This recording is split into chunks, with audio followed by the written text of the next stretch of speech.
ദൈവത്തിൻ്റെ അതിപരിശുദ്ധ നാമം മഹത്വപ്പെടുമാറാട്ടെ. നമ്മളിന്ന് വായിക്കുന്നത് വിശുദ്ധ ലൂക്കോസിൻ്റെ സുവിശേഷം 7-ാം അധ്യായം 40-ാമത്തെ തിരുവചനം.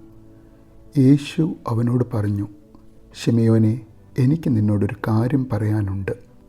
ഗുരു, അരുളി ചെയ്താലും എന്നവൻ പറഞ്ഞു. പരിശുദ്ധ തൃത്യേക ദൈവത്തിന് സ്തുതി. തന്നെ ക്ഷണിച്ചു വരുത്തിയ താൻ പ്രധാന അതിഥിയായിരിക്കുന്ന വീട്ടിലെ കുടുംബനാഥൻ ഫരിസേയനായ ശിമയോൻ. ആ ശിമയോനെ വെറും 30 വയസ്സ് മാത്രം പ്രായമുള്ള ചെറുപ്പക്കാരനായ യേശു എന്ന യുവാവ് പേർ ചൊല്ലി വിളിക്കുകയാണ്. വയസ്സിൽ ശിമയോൻ മുതിർന്നവനാകുവാനാണ് സാധ്യത. കാരണം അവനൊരു ഫരിസേയ പ്രമാണിയാണ്. തൻ്റെ ഭവനത്തിലേക്ക് യേശുവിനെയും മറ്റു ഫരിസേയ പ്രമാണിമാരെയും ഒരു വിരുന്നിന് ക്ഷണിക്കുവാൻ മാത്രം സൗകര്യങ്ങളുള്ളവനാണ്.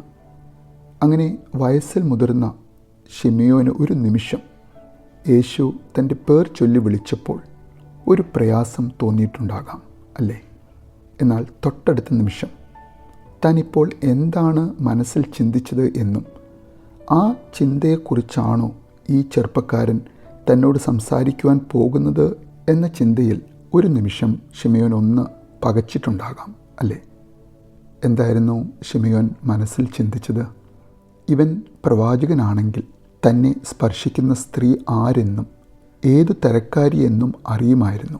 ഇവളൊരു പാപിനിയാണല്ലോ എന്ന് ഒരു മിന്നൽ പോലെ മനസ്സിൽ ചിന്തിക്കുകയും തൊട്ടടുത്ത നിമിഷം തൻ്റെ പേർ ചൊല്ലി വിളിക്കുകയും ചെയ്യുന്ന യേശു. അപ്പോൾ തന്നെ ആ ഫരിസേയനായ ശിമയോന് കാര്യം പിടികിട്ടിയിട്ടുണ്ടാവണം. യേശു ആളത്ര ചില്ലറക്കാരനല്ല എന്ന കാര്യം. തൻ്റെ മനസ്സ് ഈ ചെറുപ്പക്കാരൻ വായിച്ചുവോ? എന്താണ് തന്നോട് പറയുവാൻ പോകുന്നത് എന്ന വലിയ ആശ്ചര്യത്തോടെ ആ പാപിനിയായ സ്ത്രീയുടെ സാന്നിധ്യത്തിൽ താൻ ക്ഷണിച്ചു വരുത്തിയിരിക്കുന്ന മറ്റു ഫരിസേയ കൂട്ടുകാരുടെ മുൻപിൽ വെച്ച് അല്പം മടിയോടെയാണെങ്കിലും ശിമയോൻ എന്ന ഫരിസേയനായ വീട്ടുടമസ്ഥൻ യേശു എന്ന തന്നിലും ചെറുപ്പമായ തൻ്റെ പ്രധാന അതിഥിയോട് ഒരു ചെറിയ സങ്കോചത്തോടെ, ഒരു ചെറിയ ജാള്യതയോടെ മറുപടി പറയുകയാണ്, ഗുരു, അരുളി ചെയ്താലും എന്ന്.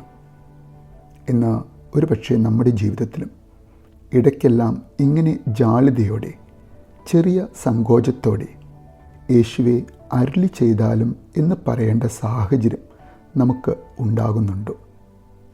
എന്താണ് ആ സാഹചര്യങ്ങൾ?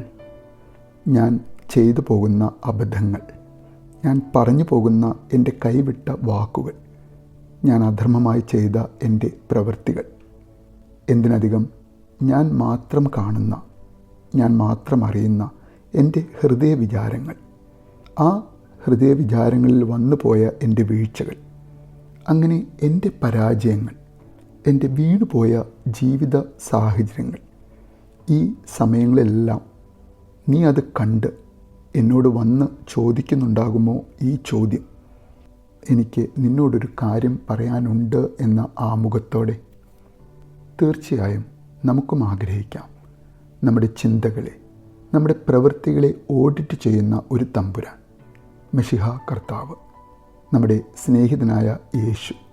ആ യേശു എന്നും നമ്മുടെ മുൻപിൽ വന്ന് നമ്മോട് സംവാദിക്കുവാനായി, എനിക്ക് നിന്നോടൊരു കാര്യം പറയുവാനുണ്ട് എന്ന ആമുഖത്തോടെ ആ ശബ്ദം കേൾക്കുവാനും ആ ശബ്ദത്തിന് മനസ്സ് തുറന്ന് മറുപടി പറയുവാനും നമുക്ക് ഓരോരുത്തർക്കും സാധിക്കട്ടെ എന്ന് പ്രാർത്ഥിക്കുന്നു.